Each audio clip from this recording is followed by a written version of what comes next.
Okay. I came straight off a 5 o'clock work meeting, so Yeah, I haven't okay. had a chance to get myself in order at all. It's okay. The other point that Melissa brought up is that she has a meeting that she's hosting immediately after this, Peter. So our scheduled adjournment is at 6:40. And if we go much past that, Melissa will be challenged with her 7 o'clock meeting. Okay. Yeah. Yeah. So she has. Can you see the agenda now? Yes, thank you, Steph. Perfect. Yeah. Okay, so introduction of late items. Do we have any late items?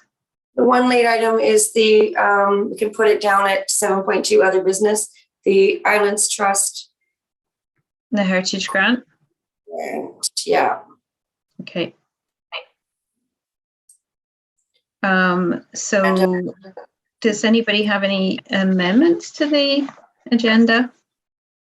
Well, maybe just Councillor Nicholson, we didn't quite have time to touch base with you, but just went on your topic of 7.1, the award, maybe Amanda will be able to share that lead with you as she had a chat with Julian Drake regarding that topic. Sure. Earlier. Okay.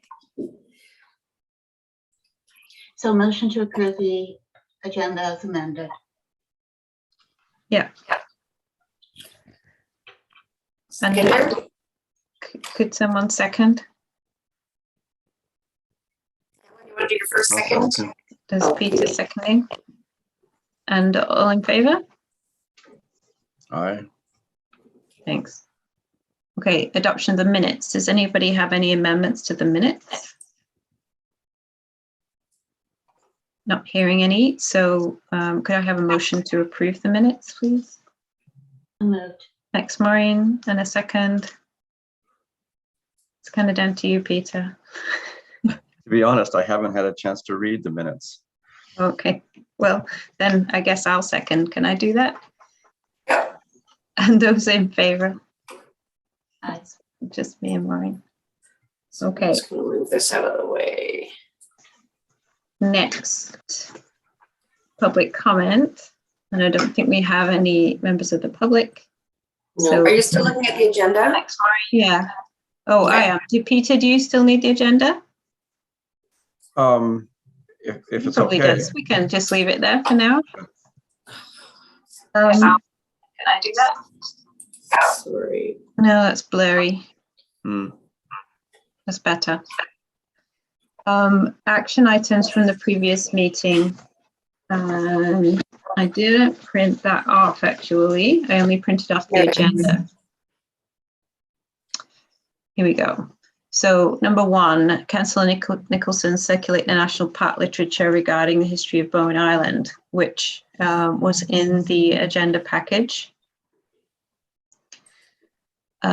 Amanda, create a list of available BIM planning tools regarding heritage. You did that, Amanda? And yes. So in the agenda this week or no?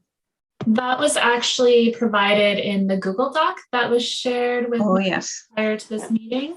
Right. And the previous consultant had provided a list. I just made sure there were no updates to our tools in the last few years. And I actually recently went through and highlighted everything that we would want to consider implementing in the future. So we can go over that later. Awesome. The next one is for everybody to send comments on the draft table of comments, the contents. Did we do that? Anyway, the time has passed for that. Do you have any comments about that, Amanda? I've received minimal comments so far, but keep in mind the document that I did create is a living document. So if there's changes later on, we still have time to incorporate comments from folks. Okay, awesome. Next is for you again, Amanda. Create collaborative editable document with table of contents and available information materials from consultant to streamline creation of a draft strategic plan. That's the Google Doc that you shared with us, right? Correct. Okay. Number 5, provide comments and edits as needed in collaborative document. I don't know that people have had an opportunity to do that yet. Do you have many comments? Not yet. I did see a few from you. However, I anticipate that there will be comments as we go through this later on.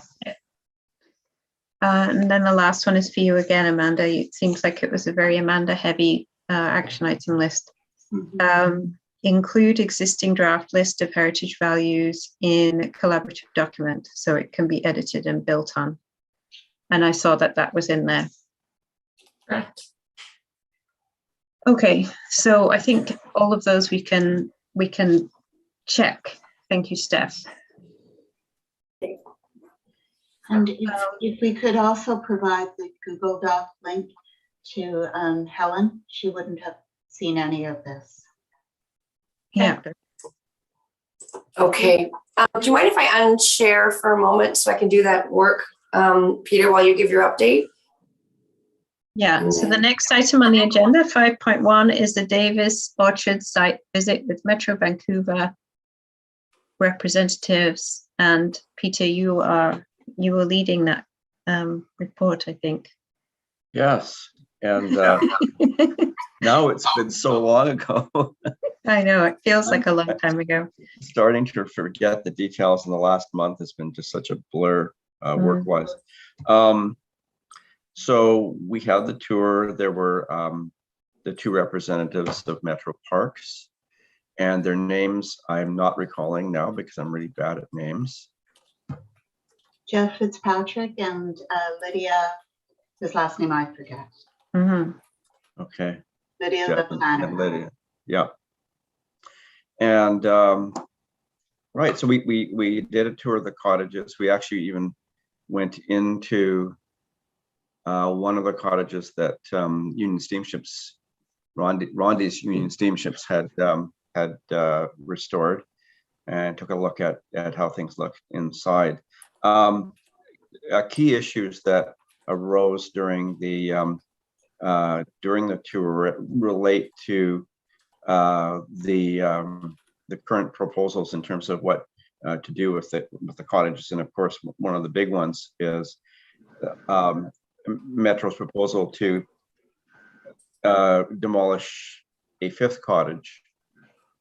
Originally, the approved proposal was to demolish 4 cottages, leaving 6, and subsequently the registry was approved.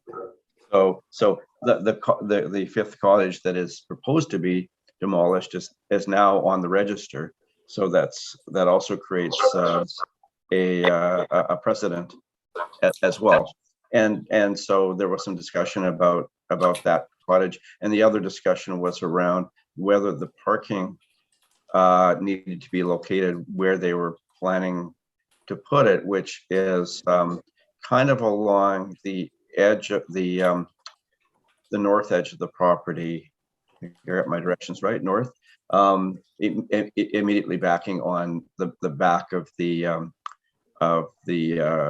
Cove commercial buildings on that side of Bowen Trunk Road. And so in terms of the parking, and it was noted that there's very little room to put an access road in behind where the cottages are and where the large tree is next to cottage 12, I believe it is. And so there could be an impact on the orchard site by having a road that cars could pass through, and then a parking lot down in that location. So options for locating the parking elsewhere in the vicinity of the orchard were discussed, and one of them being could the site, it looks like the width of a cottage lot off Bowen Island Trunk Road between there's the parking lot that serves the Cove and also and it's right adjacent to Snug Cove baseball field, and then next to it is this access, a narrow strip, which it seemed could be used for parking and would be a relatively small walk to the orchard from there. So Metro, I think Jeff indicated, being on site, it really showed him how narrow the access along the edge of the orchard would be to try to get to where they proposed the parking.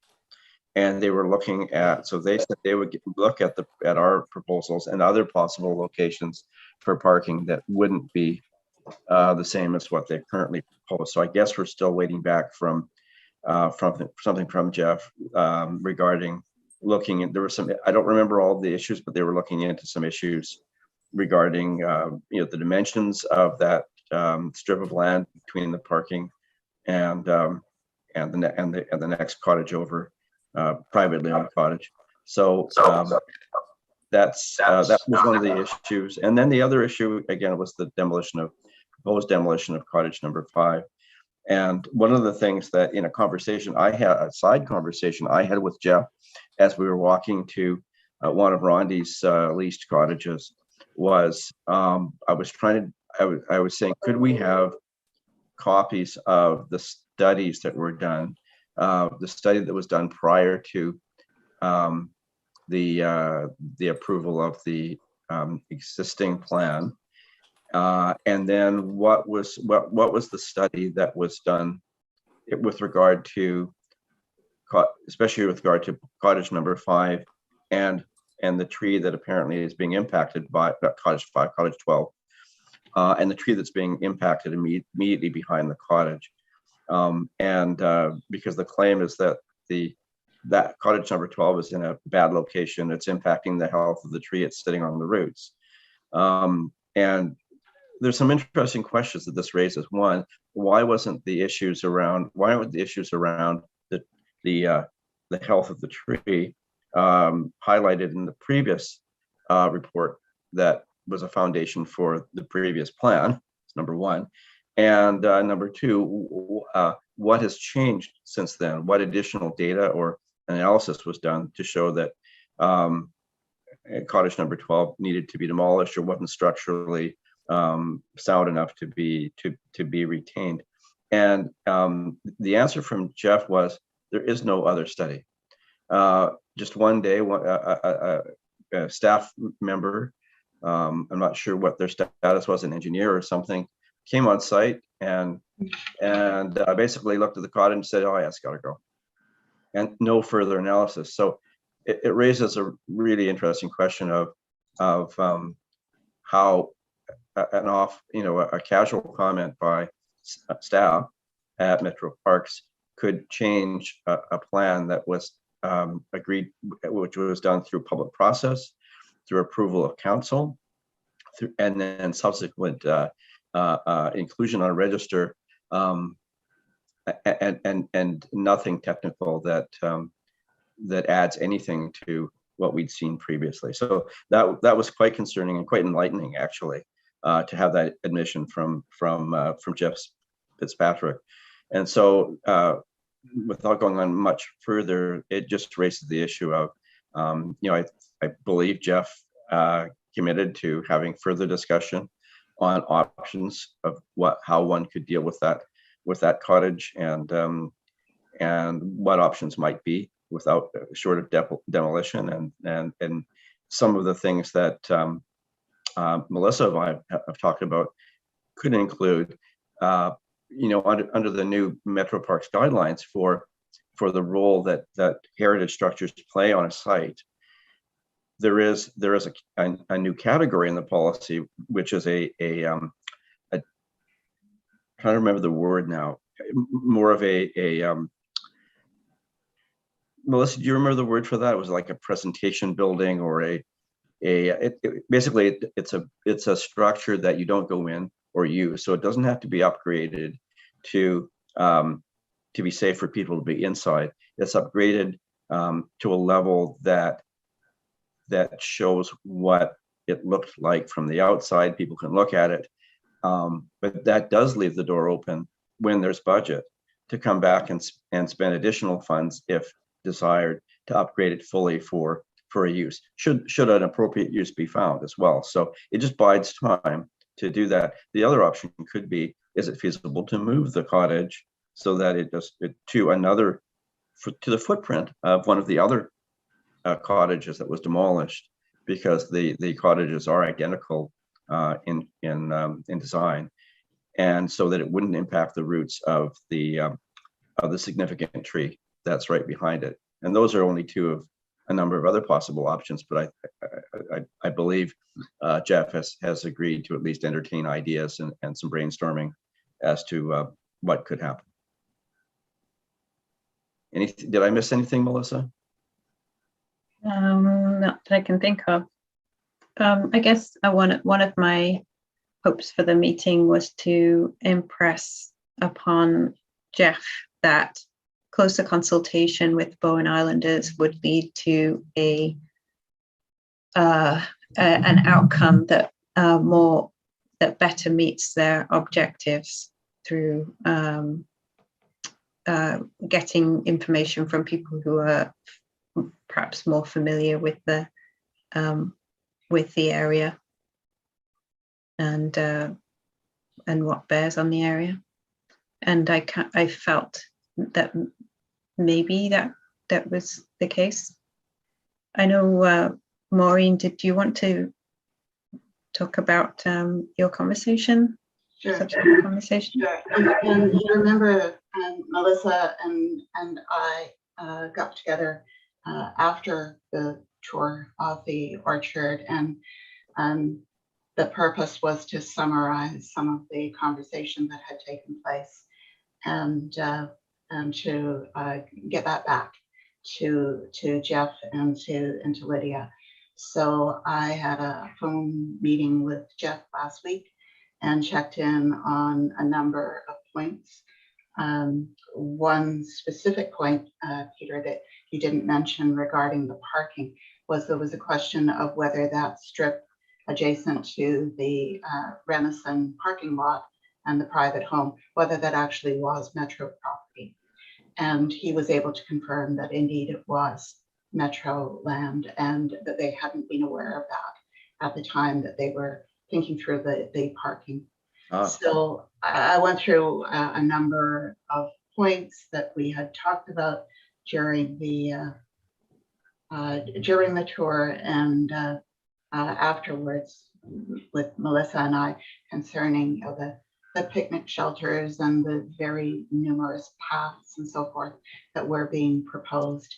And the upshot of that was he appreciated the suggestions that we were providing, that they were looking at options for Cottage 12, but one of those options did not involve letting it be in its current spot.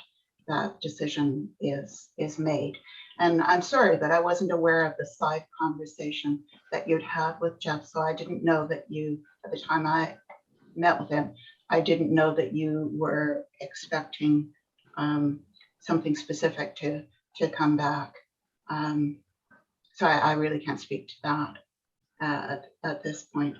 They will be getting underway in the winter, and there will be stakeholder consultation, not regarding the buildings, but there will be further stakeholder conversations with specific groups to identify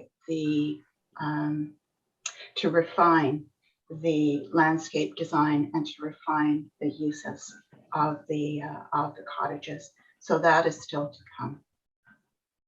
So just to clarify, Jeff's input on Cottage 12 is that they are not willing to entertain any options regarding moving or retention of Cottage 15. That's not what I said.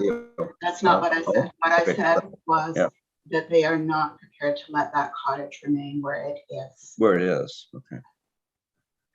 And as for other options, I mean, they are doing their work, and they will let us know if there is any news on that front. Are there further steps that we as the commission should do to outreach or provide options or materials? It seems that it may behoove us to suggest options if they're going to be making some deliberations internally. We should be part of that conversation either directly or through some form of submission in writing, perhaps. In my view, that wouldn't be helpful. So how do we know they've considered all of the options that we might be thinking of? Presumably, you'll have an opportunity to express your views in the winter. And just to come back to the point, you said that the municipal council approved the plan for the cottages. Municipal council has never approved a plan for those cottages. Municipal council has left it to Metro Vancouver as the landowner and the folks who are paying for the work that is being done there. Okay, that's a good clarification. Although council did approve a register that included Cottage 15 as one of the structures. Yeah, and also approved the inclusion of Seaside 1 and Seaside 2, and one of those cottages was demolished. The approval of the register did not confer protection, as you know. No, yeah, no, but it's still a valid point that something did have a heritage register listing, and there is a precedent around that we shouldn't take lightly around approving demolitions of register structures or sites.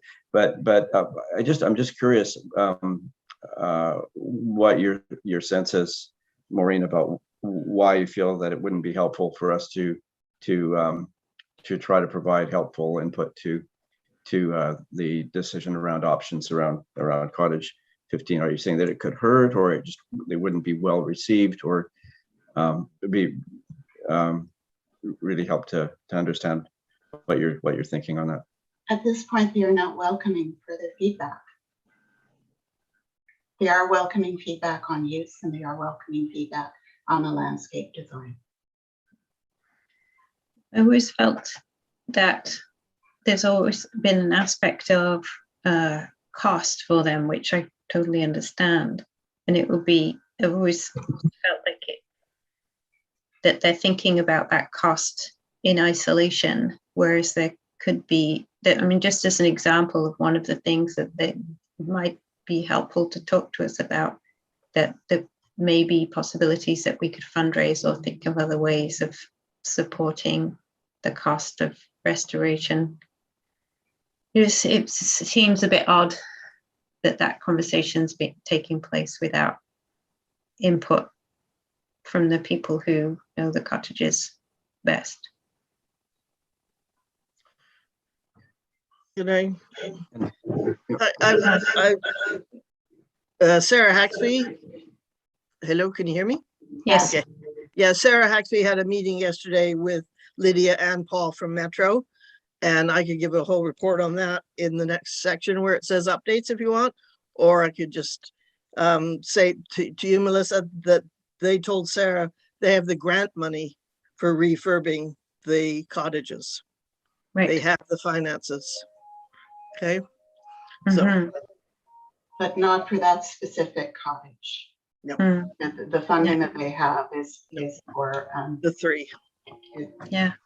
Do you happen to know how much it is? It's $500,000. Right. Just under. I'm really conscious, Melissa, of the time. Yeah. I think that was helpful. I don't think we have to make any particular decisions about it. And so with everyone's consent, I think we should move on to 5.2.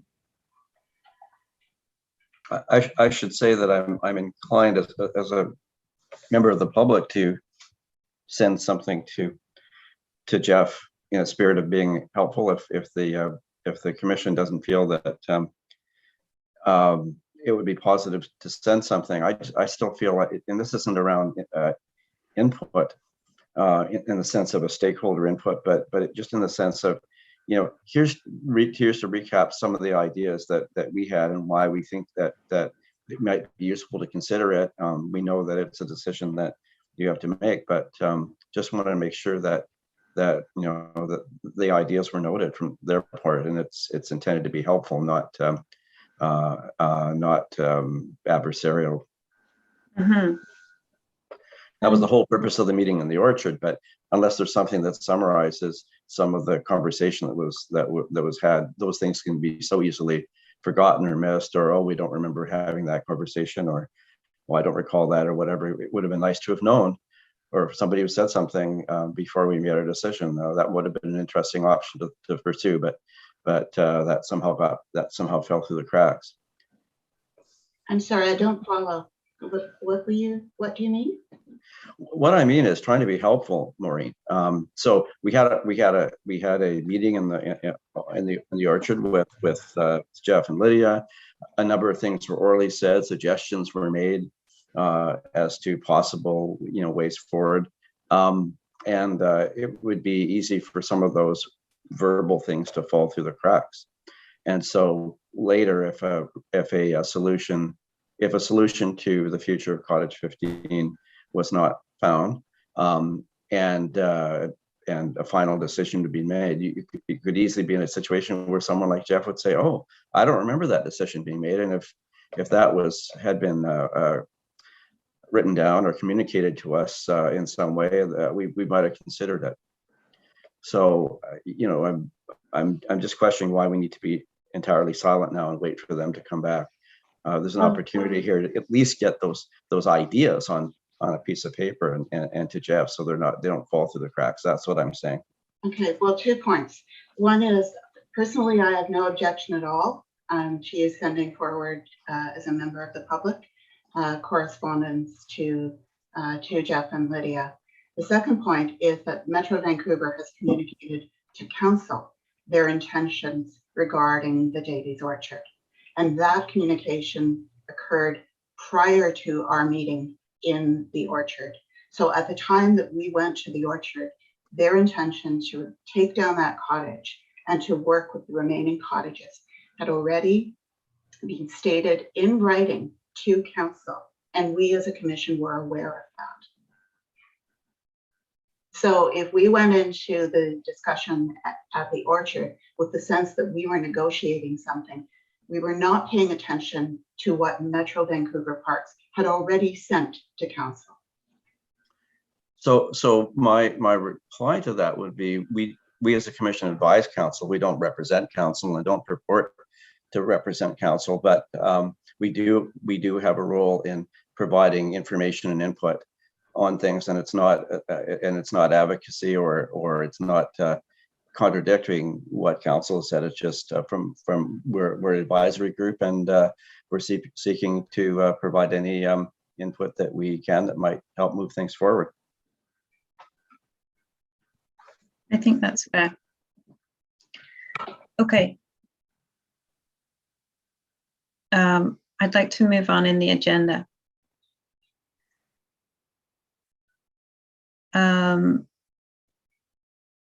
To 5.2, which is the signage. Amanda. Can you see that now? Can see. Sure. Sandra can see the agenda. Okay. And did you want to share the signage, Amanda? Yeah, absolutely. So I'm going to share my screen. Okay. So exciting. Just a moment. So can you see a PDF titled Bowen Heritage Owl? Mm-hmm. Yes. Okay. So Rethink recently sent us a potential design for our heritage mascot, and they provided us with 3 background color options. So this is a slide that reviews our existing mascots and all their different color backgrounds. And without further ado, this is an owl mascot that they prepared for us. Oh, cute. So in terms of exploring colors, we could go with an ochre, which is a deeper version of the yellow that's associated with the eagle. Brown, which is similar to the same background as the slug. And then down in the corner is just a color scheme that would show the background colors for all the different mascots if we were to go with this one. And then option 3, the background color would be a bit of a new shade to our palette. So it's more of a faded red. So now is a great opportunity if any of you have thoughts on the design of the owl or the background color. Now's a great time for us to discuss prior to touching base with Rethink. I'm inclined to support a color that's not the same background color as the other mascots, and the red is quite striking. Okay. I agree. I think the sort of slug-like background is kind of dull. My second choice would be the yellowish ochre one.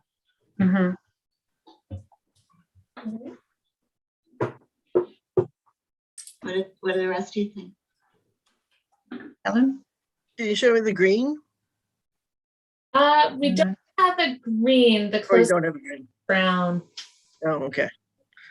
Well, I go for the red. Like the red? It pops. Big owl. My top is I think ochre, then red, and not the brown.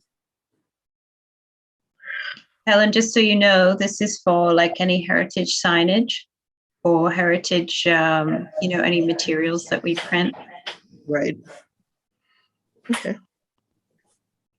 I love the face of the owl because it also, the white part looks like an inscribed heart. Yeah. Does. Do you have a preference, Amanda? I'm leaning towards the red or the ochre as well. Full disclosure, the red was my idea. I might be biased. I actually was hoping for a little bit more of a brick red color, but I like what they chose. Maybe between the two, between the ochre and the... Yeah, they're both good.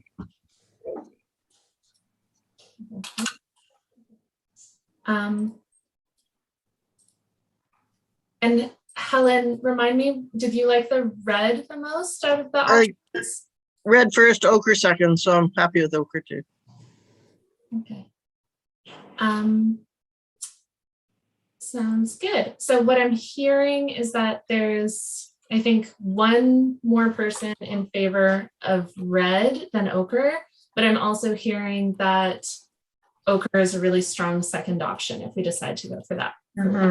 Yeah, I agree think that red is slightly out of the palette, it seems to me. And as you said, like a brick red would be more in that palette. They're surely they're the experts in palettes, though. I don't feel like I'm an expert in palettes. So are you, so maybe we could indicate we like the red, but see if they could maybe incorporate, just make it a little more rusty or brownish. Yeah.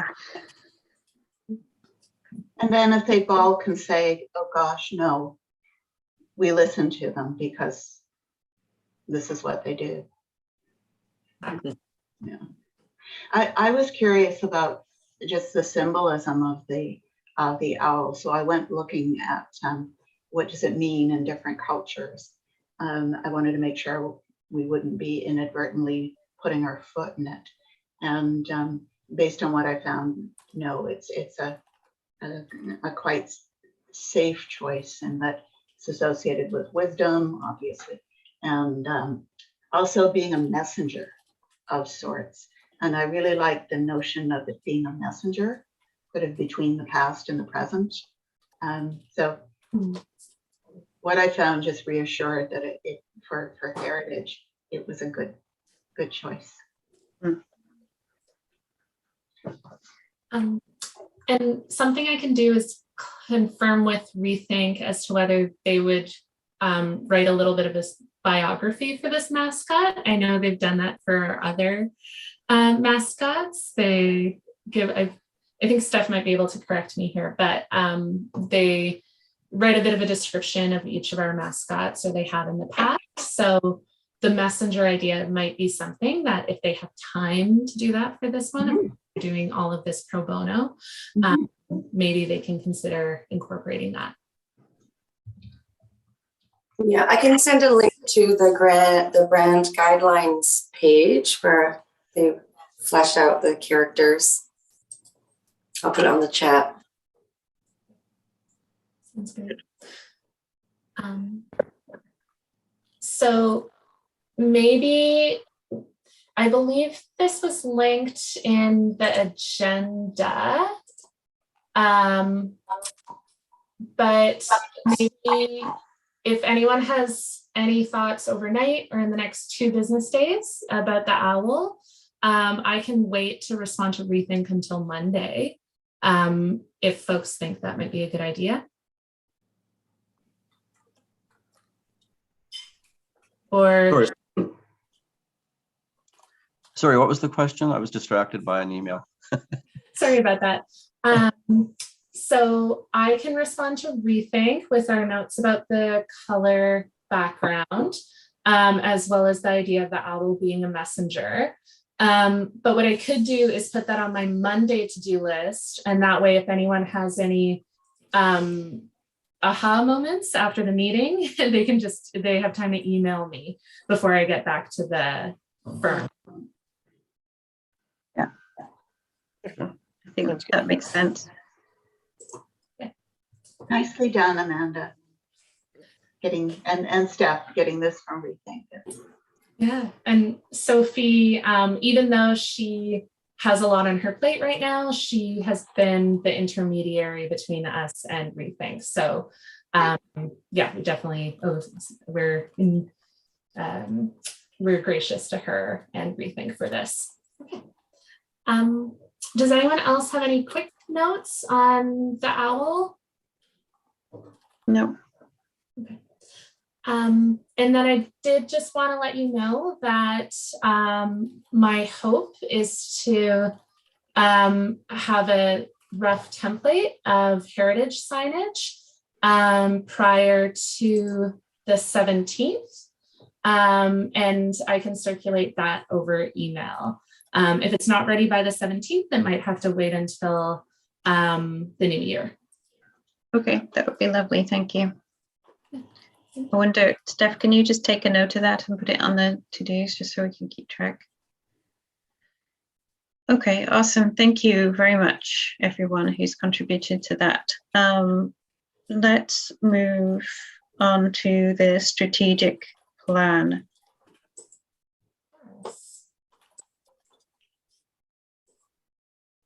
So this is the shared Google document. And so the, it doesn't have a table, does it have a, I don't think it has a table of contents on the first page, but what I've done is made each section a header. So I believe it's unchanged since our last meeting. I'm still proposing an executive summary, an introduction, a process in terms of how we created the plan, vision or values, and then an implementation section. And then just a note that I went back and looked at the 2019 work program, and it does look like at that time we identified that the strategic plan would have a 5-year planning horizon, which is shorter than the 10 years that we previously discussed, but if it's what we established, I think it's a fair planning horizon, unless anyone has any thoughts to the contrary or notes on that. So yeah, do you have any further comments specifically on the structure of this document so far? I'm going to have to make some time over the holidays to read it, but it's a living document, right? So I like 5 years, just my 2 bits, 5-year plan. Yeah, 5 years is good when you're trying to actually do something, though I noticed that we've done a couple of them already. Could you go to the regional legislation section, Amanda, just to see what's there? Sounds good. So this mirrors one of the reports that was provided to us by the consultant. So right now it includes some sections of the island's trust policy statement.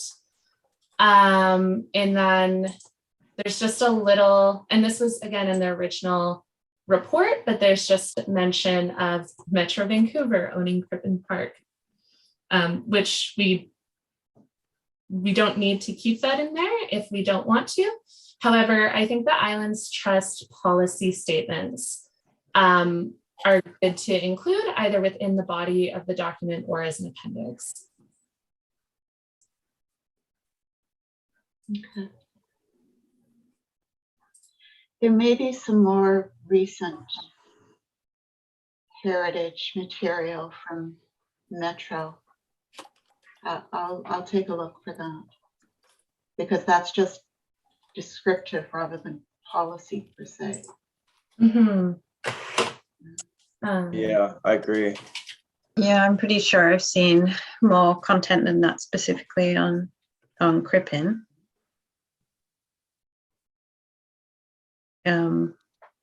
Contextualizing their view.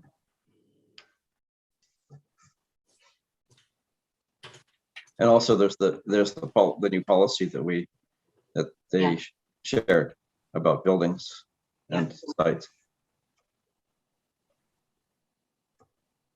It might be the paragraphs have to give a really high level overview with a link to the full document rather than making it a really lengthy document. Yeah, I see, Amanda. I agree, and that there's some language in Metro Vancouver 2050 that is going towards approval probably June or July of the coming year that might be appropriate to include. In part, what worries me is the focus on Crippen Park here. This needs to be broader than that. And yeah.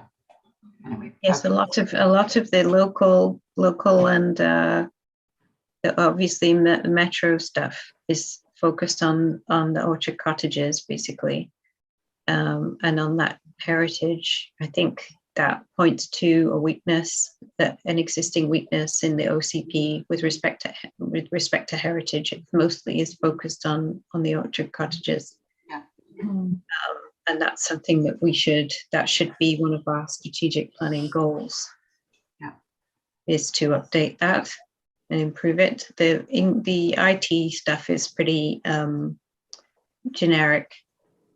It's just a general character of the island kind of thing. But the Bowen's own OCP heritage stuff is not very general. It's clearly very specific. It's specific to conserving particular buildings. So I think that should be one of our strategic goals. Just going back to the structure, Amanda, I'm just wondering, I've read lots of strategic planning documents, but I haven't paid much attention to the structure of them. I've only enjoyed them. I'm just wondering if this, in terms of the structure, if the strategic goals and things should be up front and the background stuff be almost an appendix. So I definitely think that a lot of what is currently in here can be put into an appendix in terms of policy statements, etc. But keep in mind that if there's an executive summary at the start, that will typically highlight strategic priorities or values or the meat and potatoes of a plan. So that will be right there at the beginning. And then it's typical for there to be an introduction section that provides some sort of context. But right now it is quite long. So my hope is that essentially my approach is my approach so far has been to throw as much content as I can in this so far. And then that we'll probably cut it down and streamline it later. Yeah. I think that makes sense. I'm wondering, what's our process here for capturing strategic goals? I mean, we have those 5 at the top, but we've talked about some other things too, haven't we, in the past? So maybe they're not planned. I can't remember. So what I was thinking is that for I definitely think it would be helpful maybe in the future to have a brainstorming session for our strategic goals or priorities, as well as the implementation of this. How that looks, I think that's up to us and based on our capacity and who's involved in the commission.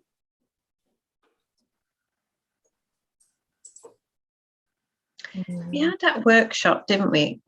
Maureen, remind me, we did a workshop with Jennifer. What was that? What was that for? I can't remember what the focus of it was. And I feel like some of these things were generated from that conversation.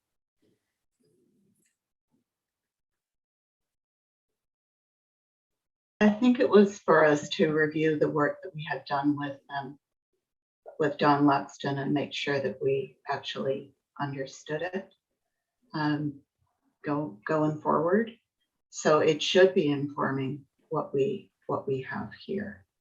I mean, part of the problem, and this is context for Helen, is that this work has been done over a chunk of time with 3 different staff. So Amanda is picking up that work, and it's not always been a clear thread. Let's put it that way. I just asked Steph. Do you remember, Steph? The last workshop with Jennifer, where she was using that whiteboard technology. Maybe.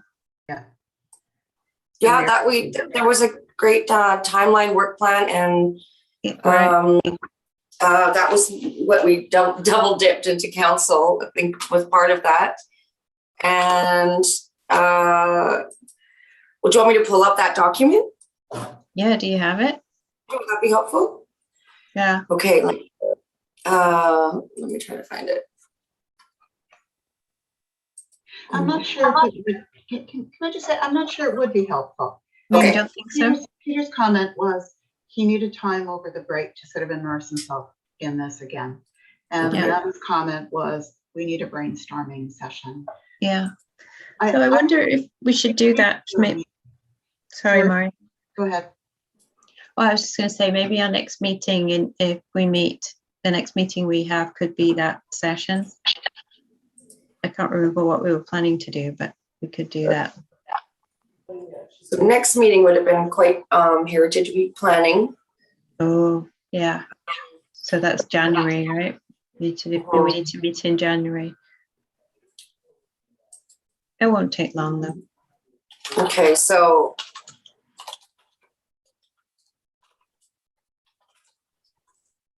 we'll just do a half an hour brainstorming session in there somewhere.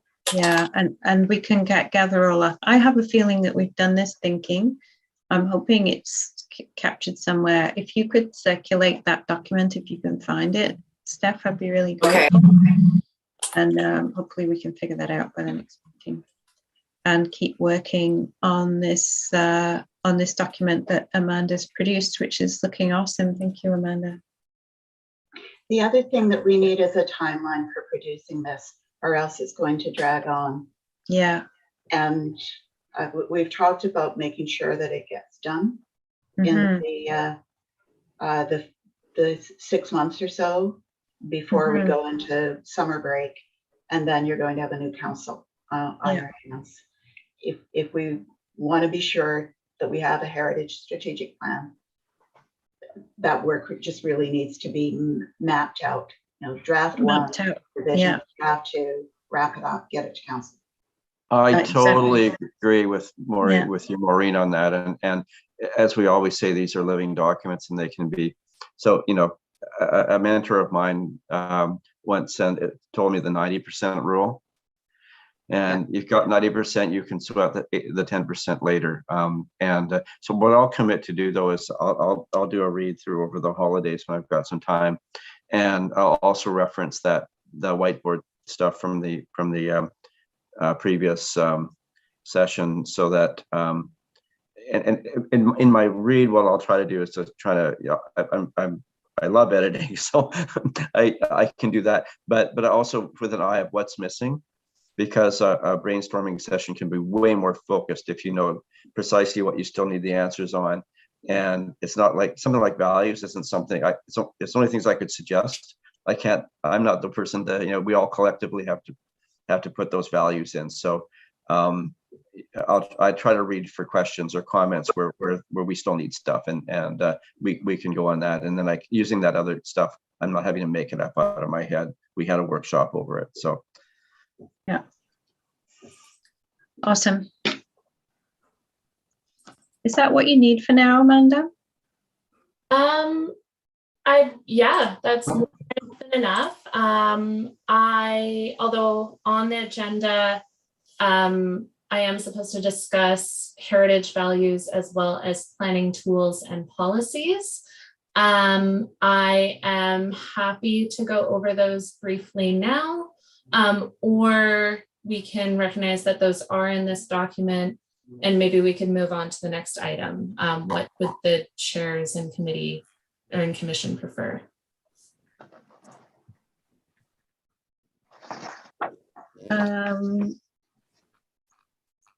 It sounds like you mentioned the tools, and it sounds like they're in the document already, and you've reviewed and updated where appropriate that list of tools, so we can look at those in the document, right? And then the values thing is also in the document. I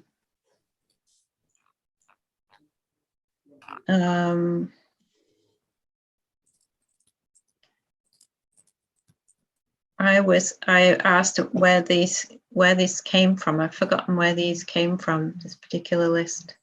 So we actually didn't have, I shouldn't say we didn't have, I was unable to locate a list of existing values based on the materials available to me at the hall. What had been called heritage values were more heritage criteria, because there was a lot of attention paid to those assessment forms. Right. So this is a draft list of values that actually the only one that was existing was diversity. That was included in that brainstorm session with Jennifer prior to her leaving, and was clearly in the notes that were left to me. Everything else is based on what I've seen in other strategic heritage and culture plans, as well as what I've thought might be appropriate based on our past meetings, conversations, and what I've seen so far in my time with the municipality. So it's very much, I think in our last meeting, I was directed to just come up with a values list that we can then, we definitely don't need to go with this in the future. It's definitely open for feedback, but I I believe that the takeaway from our conversation last month was that we just needed examples that we could work with. Amanda, would you mind, what I'm thinking is that we can all work on this within this document. I was wondering, would you mind putting square bracketing a definition of what a heritage value is next to where it says values? I'm pointing at my screen. I know that's really helpful to everybody. If you could square bracket what a definition of a heritage value, so we can see kind of what part of language it would be, if you see what I mean. And would you also be able to add in, I remember when we had that conversation and you had, you gave an example of, you read out some examples of values for a particular municipality. I can't remember which municipality it was, but it was quite helpful to me to hear those, because I could see, oh, I see how it's specific, place-based, speaks to the character of the location. If you could put in a couple of links like that to some really good examples, as tight as you can, so that they link to the list rather than the whole website, that I think that would be awesome. And then what I'm suggesting, everyone, is that we work on these values over Christmas, work on this document that Amanda's produced, and people, I suggest that people just add in their own, don't delete anything, but add in their own values or add them as comments, and then we can look at them all together at a later point. How does that sound? Does that make sense to everybody? Is that a good way to work on this? I think it'll, if we do it, and if we do our reading and we do that, then I think that will help give Amanda what she needs to move forward with this. I do have a question regarding the Snug Cove design guidelines. That came up. Could you say that again? The what? The Snug Cove design guidelines. Are they advancing at this point? I believe so. I'm not working on that particular project. Daniel took that over. I believe it is advancing. There was some feedback from the design committee that he was incorporating into the guidelines. And I'm not sure. That was the last update that I had from him regarding that. However, he is working on it. Okay, thank you, Amanda. I'm just really super conscious that we're doing this work in the context of a new metro plan, a new Islands Trust plan, evolving Snug Cove design guidelines. It's a context that's in flux. So our getting a handle on what we have done as a commission to date, I think, becomes that much more important. Should I, in terms of this conversation under values, should a bullet be something around that new buildings or new development or new stuff that happens should be, this is a should statement, I guess it's not really a value statement, but something about being respectful for existing historic sites and structures, or is that somewhere else?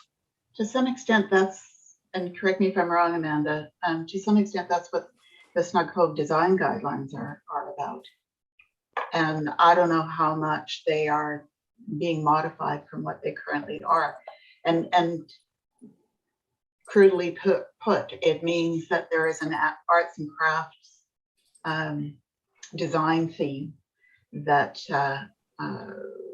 is typical of Snug Cove. But again, I think that we got to be really careful with this strategic plan to think bigger than the orchard, bigger than Snug Cove, and to think about the island, as a whole, because it's supposed to be for the island. Yeah, not just the Cove. Not just the Cove, no.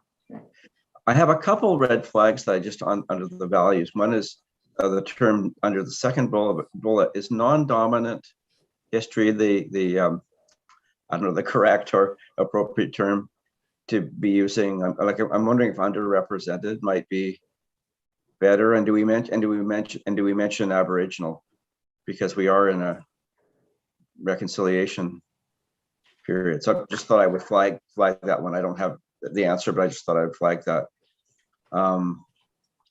And also architectural history. We might want, it says built form and it says Bowen's architectural history, but so many things on Bowen were built without architects. Maybe it's Bowen's built history is maintained and echoed or something like that.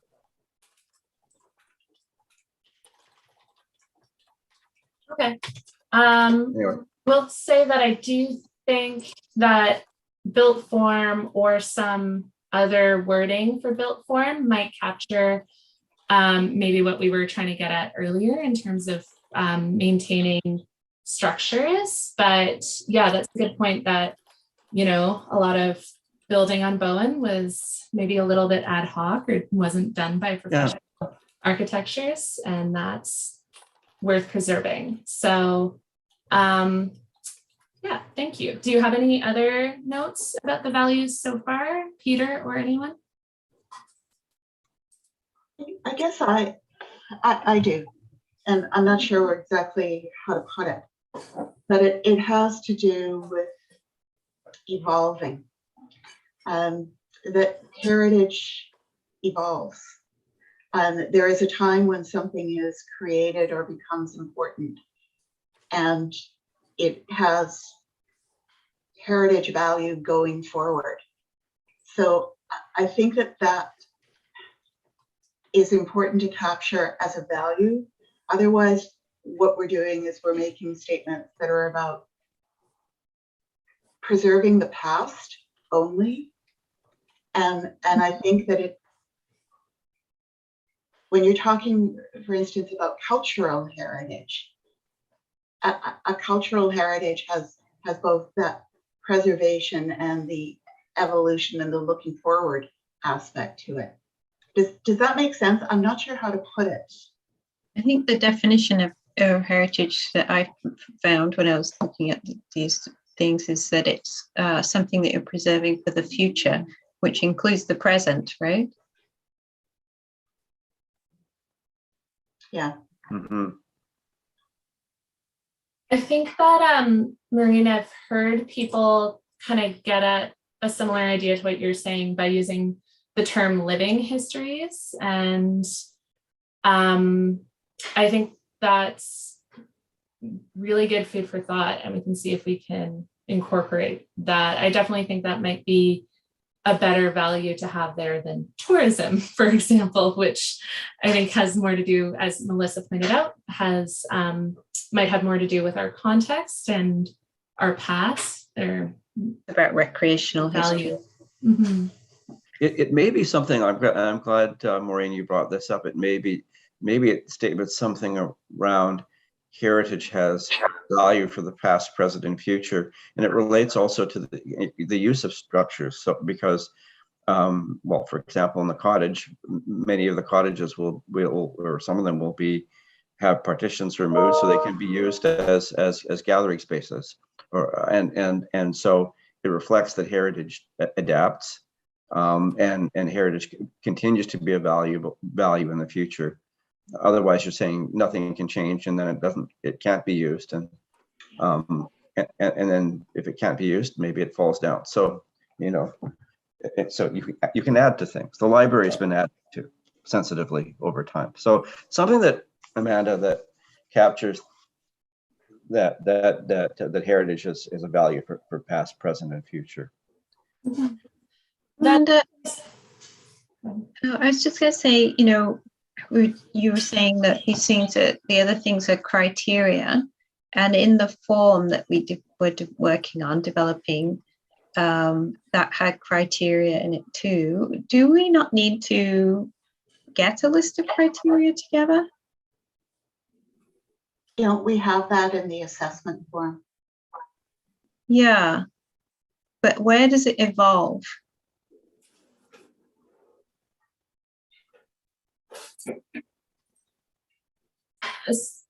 Well, I mean, the example that Peter brought up of the library, old general store. Yeah, that the sort of transition that building has made over the years is an example of evolution that's been done, rough at the beginning and more sensitively towards the end, and still evolving. I more meant, where is the list of criteria evolve? If it only exists in a form, where does that list evolve? It evolves through practice. Right. And part of what we talked about when we were developing that form was, we're not going to get it perfect. We're going to use it. We're going to see where the issues are, and then we'll revise it. So the evolution comes about through trying to use it in real world context and figuring out what have we missed or what needs clarified. At least I think that. Okay, let's move on. Can we lose tourism? Yes. I think it's a criteria. It's not a value. Okay. So 6.1, updates from stakeholder organizations. We don't have anyone from Museum and Archives. We don't have anyone from Hearth, but I'm delighted that we have someone from the board of Bowen Heritage, and we also have, perhaps Maureen has something further to share from Metro. Helen? Alrighty. So our big news, because it was big, Sarah had a long meeting or a walk around the property, the orchard and into the cabins with Lydia and Paul from Metro. Now, these are two people she hasn't been in contact with before. So she had a very good working relationship with the previous two. And so these were new for her, but that's fine. It's always the way. Using the grant money to improve the cottage electrical, plumbing, and drainage around the buildings is their big push, according to the meeting yesterday. They're putting the work out to tender and looking to start March 2022 for phase 1, and completion of phase 2 not till October 2023. Now that puts our whole organization in limbo. We will be expected to remove absolutely everything from the 3 cottages.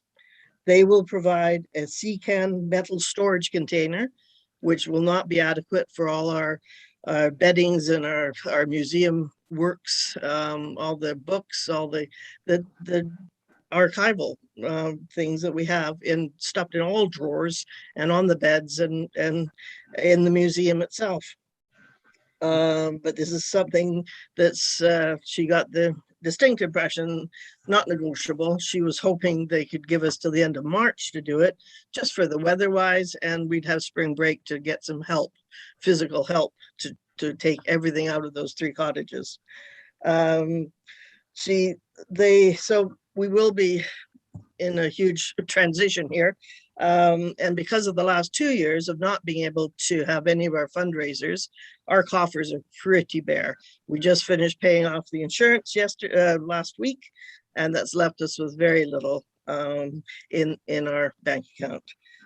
So we are sort of at a crossroads. We're not sure how to carry on. We will try and think. We're getting together with the board. Our board hasn't even really talked about this yet because it just happened yesterday. So we will be definitely talking more about it, and I'll keep everybody abreast of the situation. But that is my report for now. If anybody has any helpful thoughts of what we can do with all our precious items in the museum, that's number one. Kept me up last night thinking about it. So yeah, that's we've had our board now consists of myself, Deb Donnelly, Arthur Davies, who's from the original Davies Orchard clan, and what's her name? Trish, no, not Trish, sorry, Brain, Erin Hogan, she's on the board, and Prunella Nielsen. So Prunella and I are the old war horses, and we and between us, I think the youngest person is Erin, and she's in her late 30s, and the rest of us are all really old. Sarah's not quite that old, but so physicality, it's going to be a problem for us for getting those all the items out of the 3 cabins.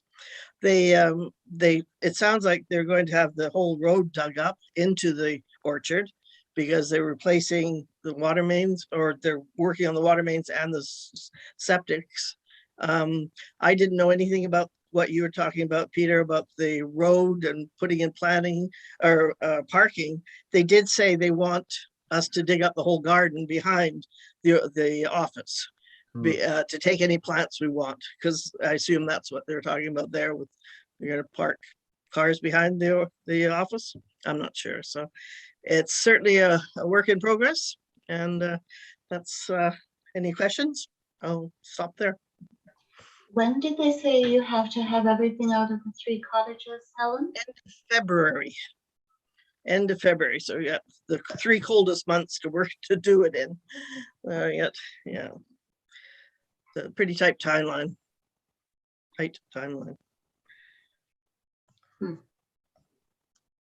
What kind of help, outside help, could Bowen Heritage benefit from?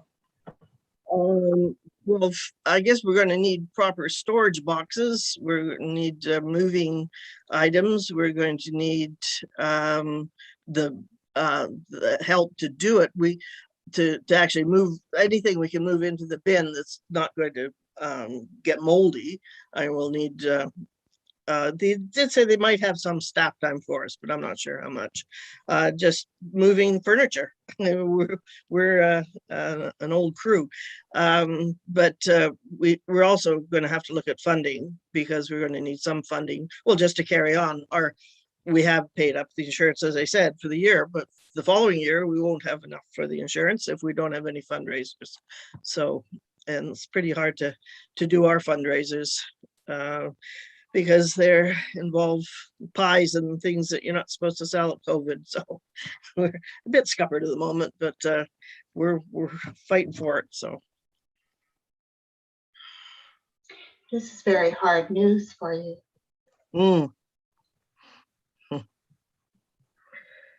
Yeah, so any thoughts or help would be greatly appreciated.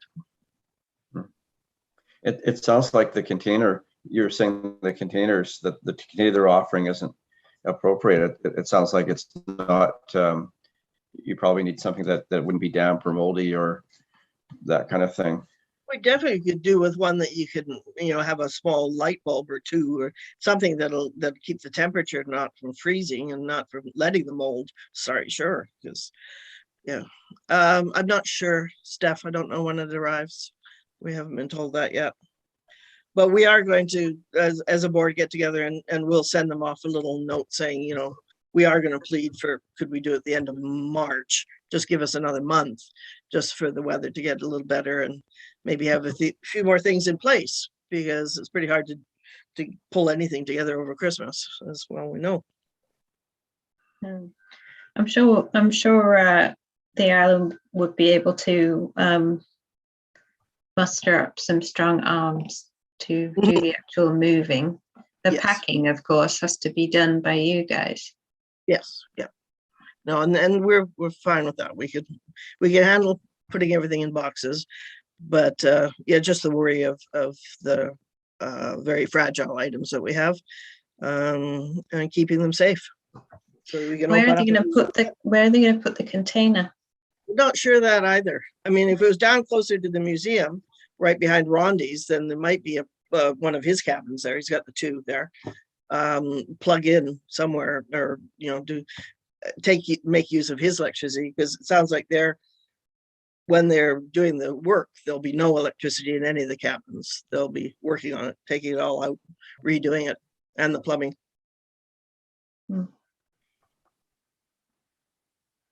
Goodness. So, yeah, so there's some more consultation needed, for sure, just to get some of these things answered.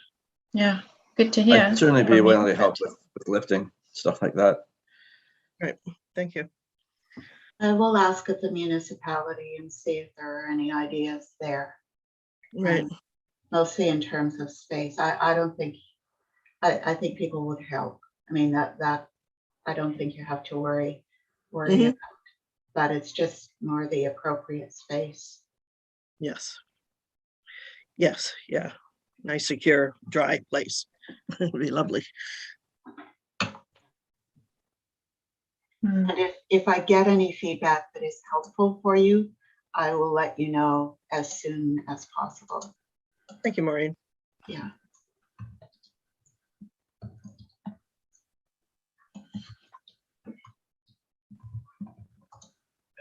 Yes, keep us informed, Helen. I will. And you Okay. might have noticed that there's the, I can't remember what it is exactly, but there's a Heritage Commission email that reaches everybody. Okay. No, I haven't. I'll look for that. Yeah, you will have received stuff on that email address. So, Okay. That's how to get hold of everybody. Okay. um, you. okay. Anything further from Metro, Maureen?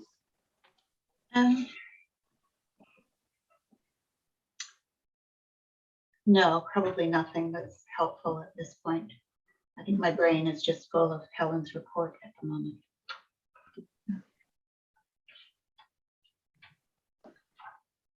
The people that you met with, Helen, it's Paul Brar, and Paul is the manager of the West Parks. So that's a role that Jeff Fitzpatrick used to have. Okay. So there were 3 managers for each region. So he's senior in the system. Right. Okay. Thank you.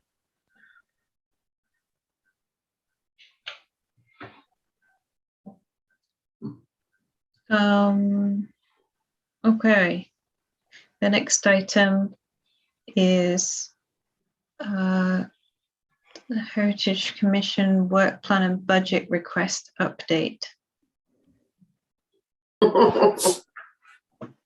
So that's my name is associated with that. And if you remember at our last meeting, we talked about submitting the work plan and the financial request, which we did. We got it put on the council agenda, only to be told that it had already been received a couple of months ago, and that at that time it was sort of brought into the picture for consideration in next year's planning budget. So we didn't actually have to do it. For once, we were ahead of ourselves and had already put in the plan and the budget request. And it was approved. It wasn't, the budget request was not approved. Oh, It was received, so it Right. has to go into the big hopper. right. for budget Of all budget requests. But it was not questioned because it had already been received. Mhm. Okay. Okay.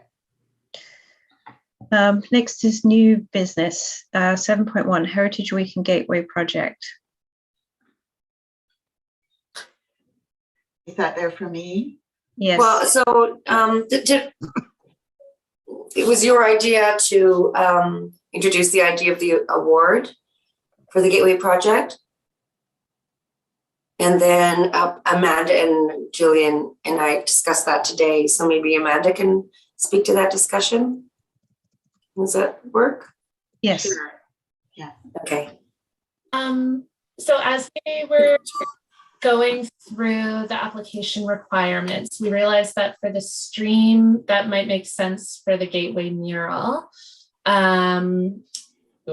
It might be a more effective application if we apply once the mural has been installed. So if the mural is installed and presented to the community early in the new year, and if we just keep this nomination in mind for next year, it might be a stronger it just might be a stronger contender to win, because a number of the questions are questions such as how many people did this impact?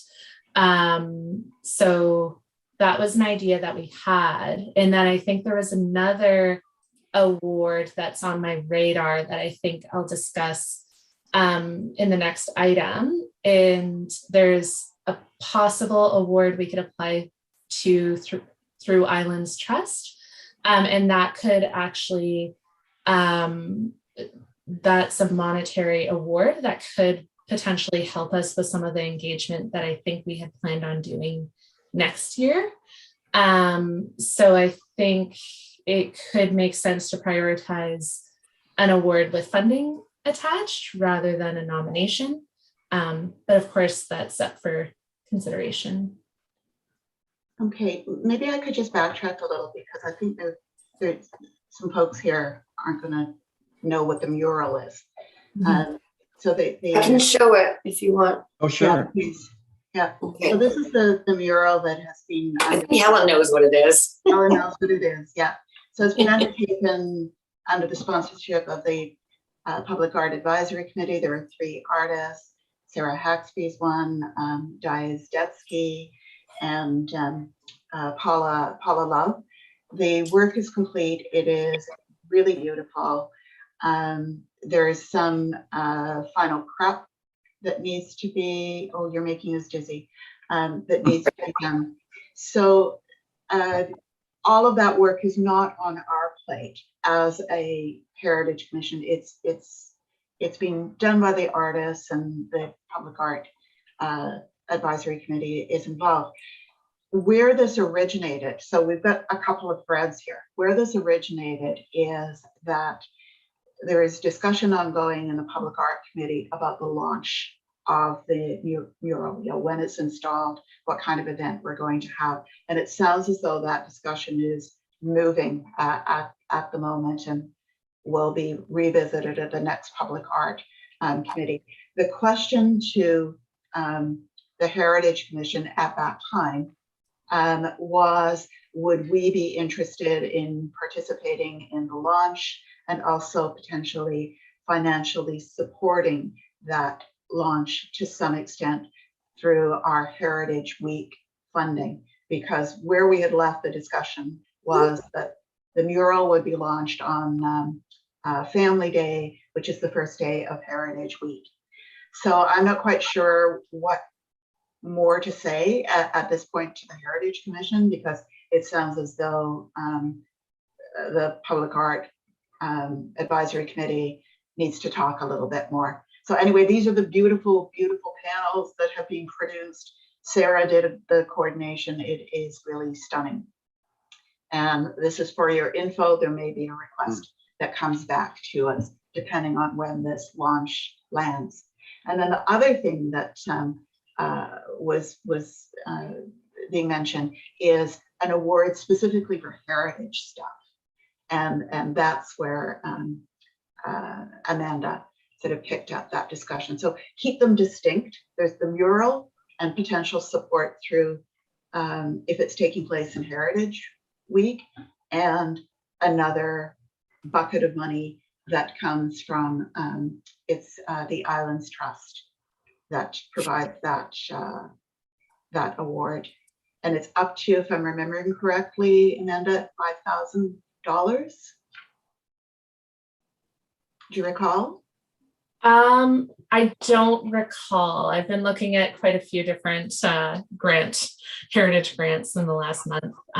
That sounds right, but I would have to confirm later. The Islands Trust one? Are you talking about the Islands Trust one? Yes. Yeah, that was 5,000, I'm pretty sure.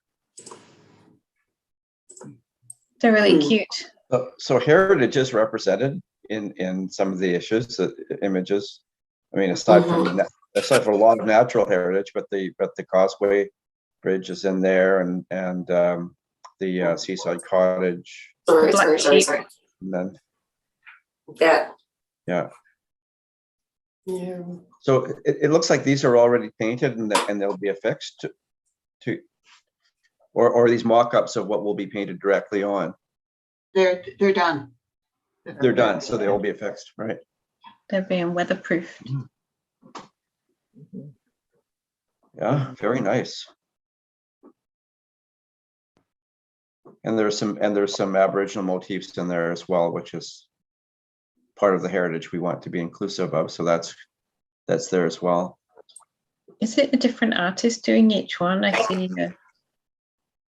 They all worked on various aspects of it.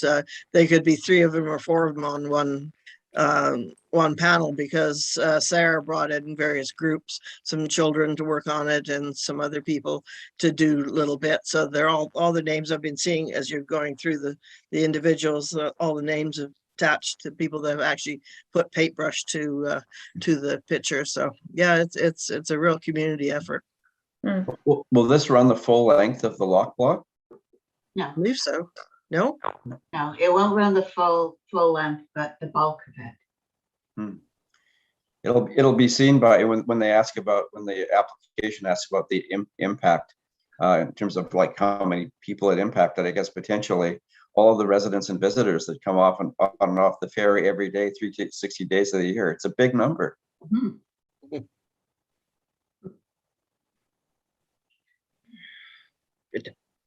So that will be down for next year then, to apply for that award.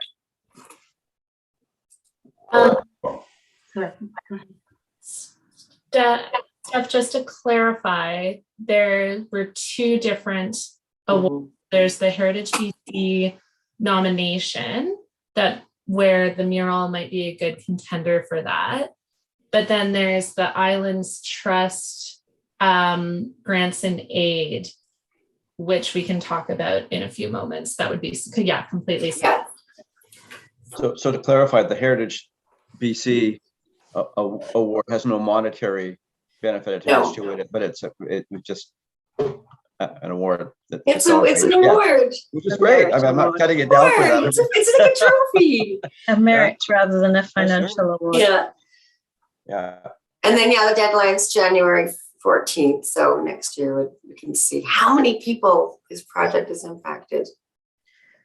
Shall we move on to the Islands Trust Heritage Grant then? Yes. Does somebody have that in front of them? Because I do not. I have that in front of me. I just started sharing my screen to the Islands Trust webpage.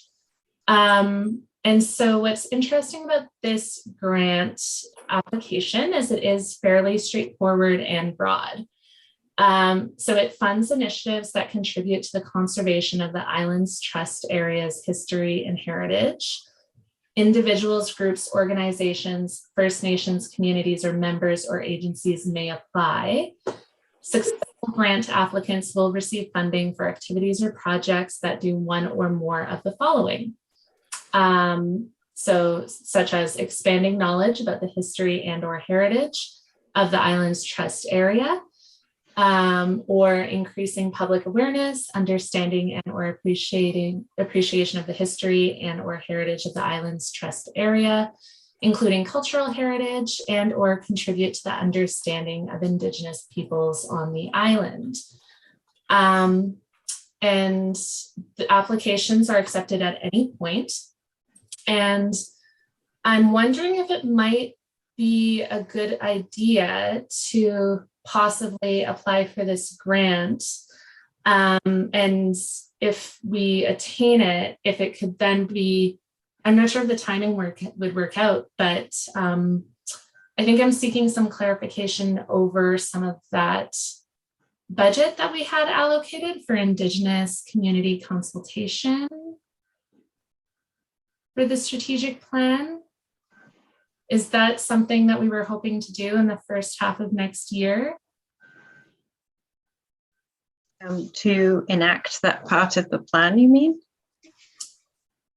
So it was in the work plan and the budget that we had a few $1,000s allocated for consultants to work on Indigenous heritage. And I'm a little unclear as to whether they would be doing additional research or whether we'd be doing community engagement, but their findings were supposed to support the strategic plan. So I'm wondering if, I guess, A, if that's still happening, and B, given that if we apply to this, we might not get funding until later in the year. What am I trying to say here?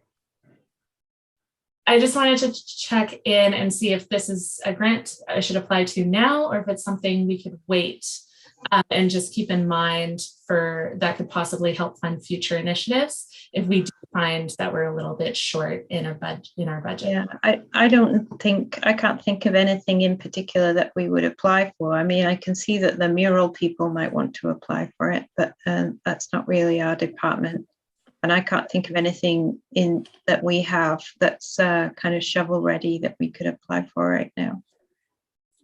We do have a grant for the, we've already got a grant in the works, which is for some signage and adding the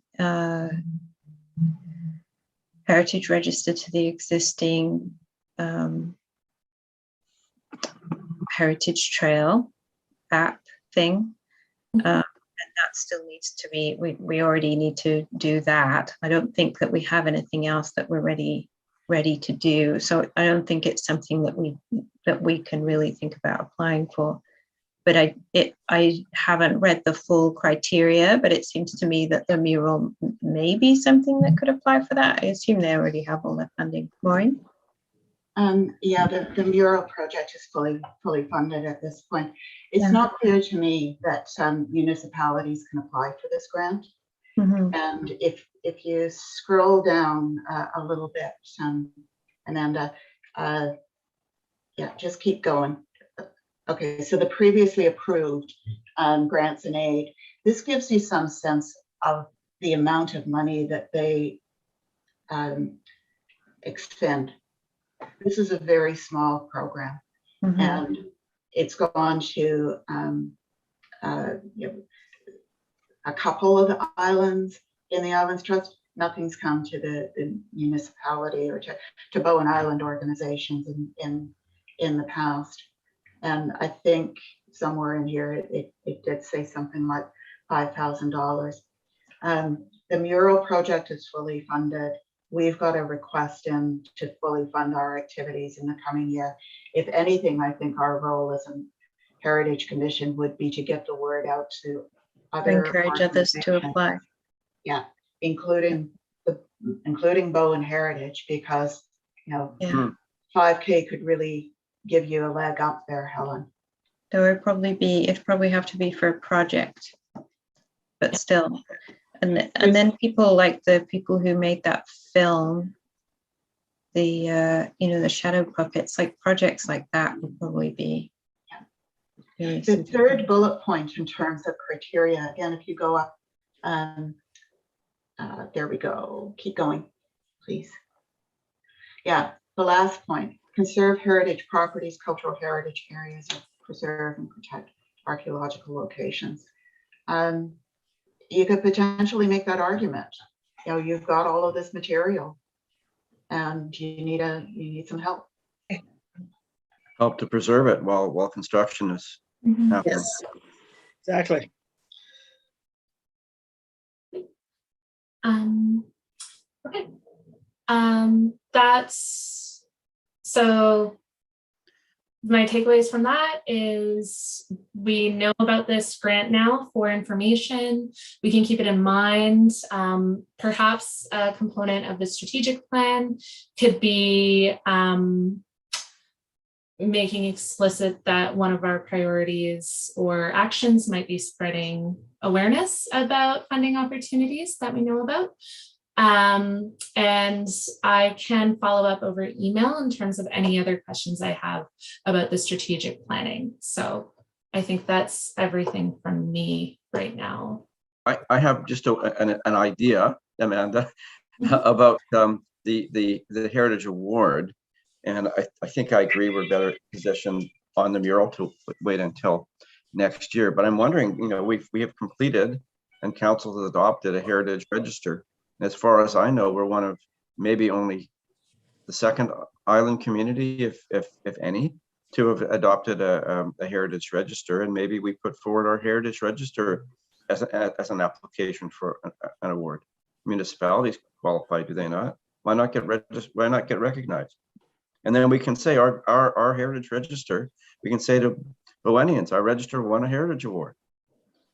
So for the Heritage BC nomination? Yes. Council gets credit for it. Commission gets credit for it. It's a good news. It's a feel good. And every Bowen Islander will feel good about it. Shiny new logo. Yes, including the logo, the owl logo. Maybe that should also be on our work list for the is there anything else we need to do with the register? So that register should be shared with the online register for British Columbia. I'll need to add that to my to-do list. And can we add the owl to the heritage register as a icon to the upper right-hand corner or something on the front page? I know once it's finalized, yes. Although I think we had conversations about one of the priorities next year would be to do a complete, or I'm not sure where the conversation fell with that one, but we had previously talked about making the heritage register a little more aesthetically pleasing, possibly. Yes, that's what I meant. I'm pretty sure that Jennifer has registered all those properties with the BC list and with the Canadian one. No. I remember some emails about what the locations were and stuff, the specific addresses, and that was related to passing that on. They were not in the online register when I looked in the summer. However, I can double check. Maybe there's a delay in processing. Okay. She was in communication with the provincial people. I remember she had to redo some of the photographic backup. So hopefully it is just a delay. Yeah, I think they would only have I don't know if they have the content and then, but anyway, I see Peter's hand. Yes. So I don't know if people saw my chat, I added a late add to the agenda, and it's about the fire engine. And little did I know, there are two historic fire engines on Bowen Island. That there's one that the fire department, looks like it's from the 1950s or 1960s, that they park inside the existing fire hall, which is going to have a new home in the new fire hall. I knew nothing about that fire engine, which looks like a beauty, but the one everybody knows about is the Model T fire engine that is not in great condition. But I don't know what the origin of it is. It might have been our first fire engine on Bowen. Maybe somebody else knows the history. But once the fire department moves into the new fire hall, what happens to that? And if they don't want it, maybe the museum would like it. Maybe Rob would be interested in accommodating it on their site somewhere as an added attraction. But it seems to me that there's an opportunity that could be lost if some questions aren't asked now. Does the fire department want it? If they don't want it, is there somewhere else? The fire department wants it, and they are making. They do want that. They want it. They want it. Perfect. Great. I mean, we don't have to worry about that. But what we might have to be concerned about is ensuring that the older engine of the two makes its way onto a heritage register at some point. The fire department is extremely attached to all its engines, and there will be covered shelter and commemorative stuff all in hand. Here I have come out as a fire engine lover, so I'm glad that's all been dealt with. That's wonderful. I was going to ask that this be put on our next agenda because I do have some backup material that the fire department have provided to me, because I gave them a heads up that we we are, the folks who put together the recommendations for the registry, and we love your fire engines too. I'm sure they feel great about that. All warm and fuzzy. Okay. Forgive me, but I kind of need to go. So I believe we have reached the end of the agenda. There are a couple of one information island item, which is the island plan. And there's a question of the next meeting. Is there anything else that I've missed? I'm not seeing anything. So do we want to set a meeting date right now, or do we want to have Steph doodle poll? I think given the time, doodle. I don't see us meeting any earlier than January. Oh, January, yeah, absolutely. What's your preference, Steph? Doodle poll or figure it out I can now? throw. I'll throw one dart, and based on how that lands, how about Wednesday, January 12th, 5 o'clock? Looks good to me. Works for me. Yeah. Can't do it. Okay, doodle poll. Yeah. Can't do Wednesdays or Thursdays in the winter. Sorry. It's okay. I will pull. Okay, thanks, Steph. No worries. And I'll send this 2021 schedule of meetings along with that poll. Okay, great. Then I wonder if I could ask for a motion to adjourn. I'll move. Thank you, Peter. Thanks, everybody. Thank you. Have a good next meeting. Yes, thank you. Thank you.